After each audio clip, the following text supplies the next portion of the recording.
Hi there folks, this is Leon Faulkner, Senior Coach at the Northern Beaches Golf Academy. Thanks for watching. Today's tutorial I'm going to help you understand more about the design of the golf club and the two very crucial angles that you need to have an understanding about. We need to make sure that we have them not only at the address position but then also coming back into impact. And throughout my coaching experience so far, I've given lessons to low handicap players that had a full understanding of these angles but needed a lot more enforcing of these angles at the setup so that we could get it at impact. And then some of the students that I've taught in the past just were never shown the design of a golf club. And the way that I like to refer to it as, it's when we strike a ball, it's a partnership relationship between yourself and the club. It's certainly not about the golfer having to do everything in terms of generate the club head speed and try and elevate the ball. The club's got a job to do, and if I can show you today and help you understand the angles that the club is designed to have, it'll make it a lot easier for you to get the ball up in the air more consistently. So I've got my 6-iron here, and the easiest way to show you these angles is, instead of looking down on the club, we're going to bring the club right up at eyes height. Now if I rest this club head nice and flat on my palm so that the sole of the club is sitting as flat as it can be, we're going to notice the first angle, and that is that the grip is forward of the club head. So you can see there's a definite forward lean, and you're going to have that when that sole is sitting nice and flat. You could try this on a tabletop. Often it's not easy to see whether you've actually got enough of this angle when it's down on the grass. So that's why I'm bringing this up nice and high so that we can see it at eyes height. And we can see that first angle right there, that shaft lean, having the grip forward of the club head. And then the second angle, which directly influences the ball flight, is this one right here, which we call the loft. This angle, and then this angle of the shaft. So if we bring this club back down to the address position, if this club is to be sitting the way that it's designed, if I've got my ball position in the center of my stance, the grip and my hand as I hold the club should be in front of the club head. This is then going to allow that second angle, being the loft, to elevate the ball.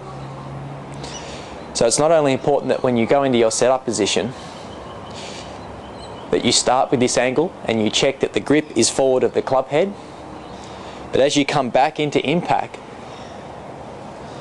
you do your best to try and come back straight into that position again where we've got that forward lean. You may have heard around the traps the sequence of the downswing being a hips, hands, club sequence. And by that, what that means is, from the top of the backswing, the first part of the body that moves from here is the hips. They start to unwind that turn and transfer the weight forward onto the left side. And then secondly, the hands come past the center point of the body. And then third, being the club head. So all good players have this sequence. All good players come back into impact, maintaining that angle, that forward angle with the hands leading, the grips forward of the club head, so that that second angle down here, the loft, can actually do the work and elevate the ball. Let's talk about the players out there that tend to top the ball from time to time. Well, what's happening here is, as you're coming back into impact, your angles are completely the opposite way around. You may not have that hip movement first. You may be starting too much with your hands and your arms. Then as you're approaching impact, the hands stop, the club head gets in front, and now we can see that angle is completely opposite way around. Instead of the hands being forward, they're now back. The grip's behind the club head's coming up, and because of that up angle, that ascending angle as you're approaching the ball, all of a sudden now this angle down here, the loft can't do the work. So you can see the very complete opposite difference between forward angle at impact and then behind angle. So maybe think about when you're practicing, if you're topping the ball or the ball is going low and you can feel that your contact is what we call very thin, so you're not getting any contact with the ground at all, which is crucial to get the ball up in the air. Think about that sequence. Think about making sure that when you come through in your downswing, you're leading with your body, leading with your hips. That's going to give you a good chance of having the second component coming through, which is your hands, maintaining that forward angle, and then lastly that club head. so that the angle of the club head, that loft, can put the ball up in the air. So don't forget that when we strike a golf ball, it's a partnership relationship. It's not all up to you as the golfer to elevate the ball. It's your job to make sure that you allow the club to be in the right position so that the club can do its job. So it's a partnership relationship. When you have this full understanding about the golf club and how it's designed, golf can become a lot easier.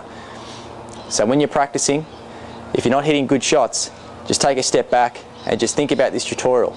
Refer back to it anytime you need to, just to help reinforce the right mentality of making sure that you not only start with the right angle at the address position, but then you allow that angle to maintain all the way through impact so that the club can elevate the ball up into the air for you. I hope this helps, and I hope developing a better understanding about the golf club and those two angles, being the forward shaft angle and the loft of the club, help you to elevate that ball, improve your ball striking, hit that ball straighter more and more. Thanks for watching.